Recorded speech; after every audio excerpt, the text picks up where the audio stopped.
রাজ্যের অবস্থা কোন জায়গায় গিয়ে পৌঁছেছে? এই রাজ্যে মুসলিম হিন্দু সরকার, তালিবানি সরকার, এই সরকার মোহাম্মদ আলী জিন্নাহ সুরাবর্তীকেও লজ্জা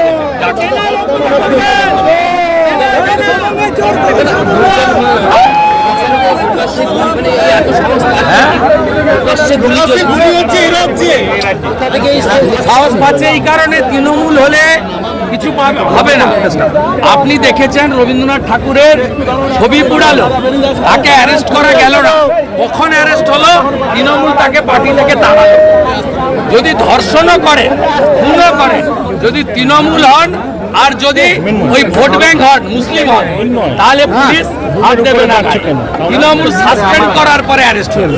রাজ্য সরকারের গড়িমসির কারণে, জমি অধিগ্রহণের গড়িমসির কারণে কি ভাবাতে রেল প্রকল্পের 61টা রেল প্রজেক্ট, নন্দকুমার, বলাই পন্ডা, আমাদের বালিচক রেল প্রজেক্টে জমি দেয়নি।